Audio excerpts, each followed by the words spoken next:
Olá e que o seu dia seja abençoado. Sejam bem-vindos. Hoje a gente vai mergulhar na mente e no coração de uma figura que todo mundo acha que conhece, o rei Davi. Mas vamos deixar de lado a imagem do guerreiro ou do rei no trono. A gente vai focar num lado do Davi que talvez a gente esqueça. O homem que tinha uma inquietação na alma, sabe? Uma busca que não o deixava em paz. E para guiar nossa conversa, a gente está usando o 8º capítulo do livro Discipulado Começa com Contemplação, do Samuel Whitfield. A nossa missão aqui é entender que anseio era esse, como isso moldou a vida dele e porque, segundo o autor, essa agitação de 3.000 anos atrás é um espelho bem desconfortável para nós hoje. É um ponto de partida fascinante porque mexe com a nossa imagem padrão de Davi, né? E só para contextualizar, a gente está falando de uns 400 anos depois daquele evento monumental no Monte Sinai, né? Já tinha muita história ali. Muita. E aí chega Davi e, de certa forma, ele não só muda a música, ele muda o ritmo da nação inteira. Ele estabelece uma forma de se relacionar com Deus que era radicalmente nova e que, como o autor aponta, preparou o terreno para o que viria no Novo Testamento. Certo. Então, ele foi um inovador espiritual. E por onde o autor começa a desvendar isso? Ele vai direto na fonte, no desejo mais profundo de Davi. Ele cita o Salmo 27, verso 4, como se fosse a chave mestra do coração dele, e o verso diz: "Uma coisa pedi ao Senhor e a buscarei." E aí ele continua, que eu possa morar na casa do Senhor todos os dias da minha vida para contemplar a beleza do Senhor. Quando eu li isso, eu parei. Uma coisa. Ele era rei, tinha 1000 problemas para resolver e ele resume a vida inteira a isso. Exatamente. Essa é a obsessão sagrada dele. E é daí que o autor tira esse conceito de que Davi, apesar de ser rei, vivia como um homem sacerdotal. A identidade principal dele não era o trono, era o altar. Não o altar físico, claro, mas o altar do coração, que vivia em função dessa busca. Peraí, deixa eu ver se eu entendi. Quando a gente fala sacerdotal, eu penso logo nos sacerdotes de Levi, com as roupas, os rituais. Davi não era dessa linhagem. Isso não era um pouco problemático? Ele não estava, invadindo um espaço que não era dele? Ótima pergunta. E essa é a beleza do argumento do autor. Ele faz questão de separar as coisas. Uma coisa é o ofício sacerdotal, a vocação, para a qual Davi não era qualificado. Outra coisa completamente diferente é a natureza sacerdotal, um coração que anseia por proximidade com Deus. O exemplo de Davi mostra que essa natureza não depende de cargo, de linhagem ou, e isso é crucial, de mérito pessoal. Você diz mérito pessoal por causa, das falhas gigantescas dele, certo? Adultério, assassinato, a ficha corrida do Davi é pesada. Como um homem com essa história podia ser segundo o coração de Deus? Parece uma contradição. Parece, mas é aí que está o ponto. O título de homem segundo o coração de Deus não veio porque ele era perfeito, mas porque o desejo central do coração dele, o norte dele, sempre voltava para Deus. Mesmo depois de cair de forma terrível, a resposta dele não foi desistir, foi se arrastar de volta para essa busca. Essa uma coisa era mais forte que o pecado e mais forte que o sucesso dele. Enquanto a maioria se define pelo que faz, Davi se definia por aquilo que buscava. Entendi. A identidade dele estava no anseio e não na performance. E esse anseio não era algo calmo, de meditação. O autor mostra que era algo visceral, que tomou conta dele a ponto de ele fazer um voto maluco. O Salmo 132 é de cair o queixo. Davi jura a Deus: "Não entrarei na minha casa, nem subirei ao meu leito. Não darei sono aos meus olhos, nem descanso às minhas pálpebras, até que eu encontre um lugar para o Senhor, uma morada para o poderoso de Jacó." Nossa! Ele está literalmente dizendo que não vai descansar, não vai dormir em paz, não vai curtir a própria casa até resolver essa questão. É uma inquietação que beira agonia. O que era tão insuficiente para ele? A resposta estava bem na frente dele. O tabernáculo. A tenda que Moisés construiu no deserto. E aqui está a sacada de Davi, segundo o autor. Ele olhava para o tabernáculo e via que era bom, mas não era o destino final. Era uma solução temporária. Mas como assim? A presença de Deus não estava ali? A Arca da Aliança não era o suficiente? O que tinha de errado com o tabernáculo? Não tinha nada de errado, mas era incompleto. A presença de Deus estava lá sim, mas de forma velada, restrita, sabe? Atrás de um véu. Davi entendeu algo muito profundo. Ele percebeu que o tabernáculo era uma morada para Deus, mas não era a morada dos sonhos de Deus. Ele captou que o desejo do próprio Deus era por uma comunhão muito mais aberta, íntima. O anseio de Davi, na verdade, era um eco do anseio de Deus. Uau!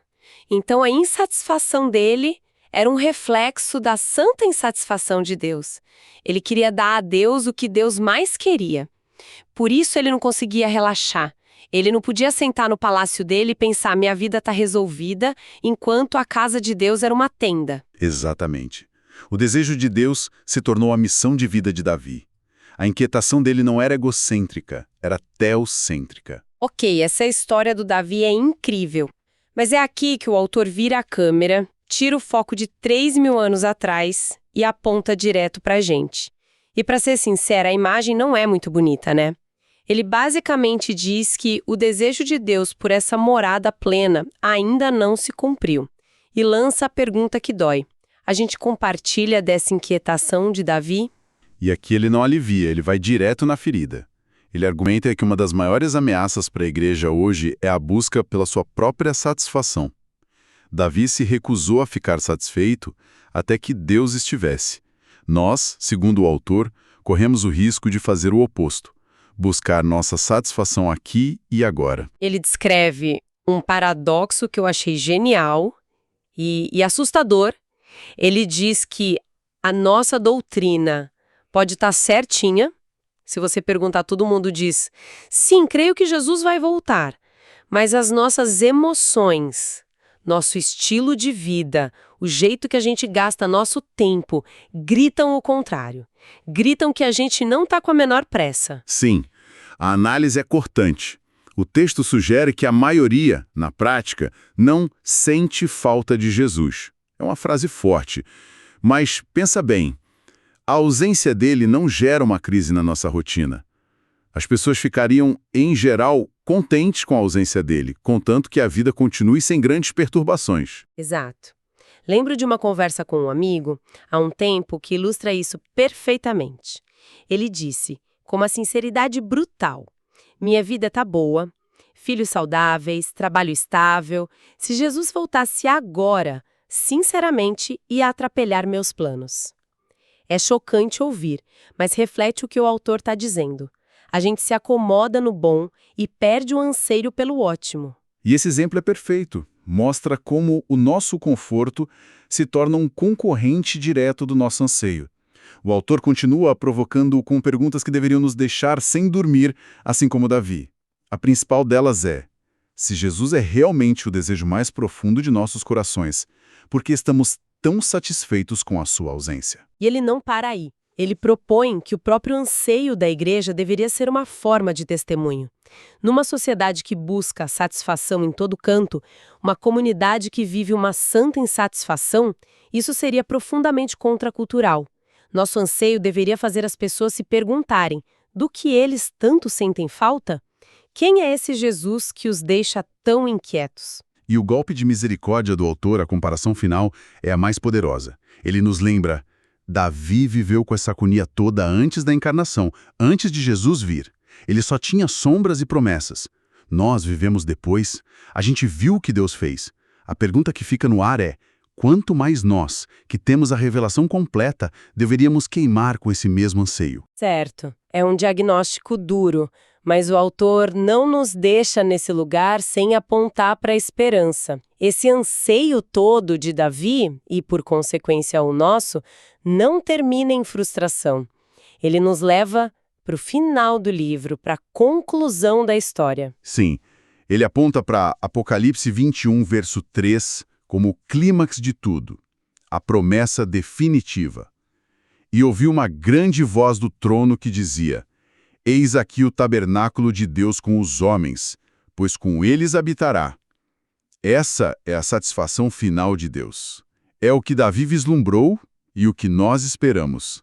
É a casa que Deus sempre quis. Então, amarrando tudo isso, o chamado que o autor deixa não é para a gente se sentir culpada, mas para se juntar a essa história. É um convite para a igreja viver com o anseio de Davi. Exato. O objetivo não é só sentir uma nostalgia do futuro. É viver de um jeito que o nosso presente dê ao mundo um vislumbre, um trailer de como será o futuro. O que o anseio de Davi produziu na época dele, salmos, adoração, a preparação para o templo, deveria ter um efeito parecido em nós. Deveria moldar nossas prioridades, nossa arte, nossa missão. Resumindo a nossa conversa, então, a grande ideia que o autor nos apresenta é que o anseio de Davi por uma morada para Deus não era um hobby, era o motor da vida dele. E essa postura é um espelho que nos força a perguntar: qual é o motor da nossa vida? O que de fato nos deixa sem sono à noite? E isso nos deixa com uma questão final para levar para a semana. O autor nos faz ponderar como as prioridades de uma pessoa ou de uma comunidade mudariam se, em vez de focar na própria satisfação, ela decidisse abraçar um estado de santa insatisfação até que o desejo de Deus fosse plenamente realizado. O que mudaria na nossa agenda, no nosso extrato bancário e, principalmente, no que a gente pede em oração? Esta é uma discussão fascinante e há muito mais para explorar. Na nossa próxima análise, continuaremos a mergulhar neste mesmo livro. Discipulado começa com contemplação. Deus abençoe todos os ouvintes.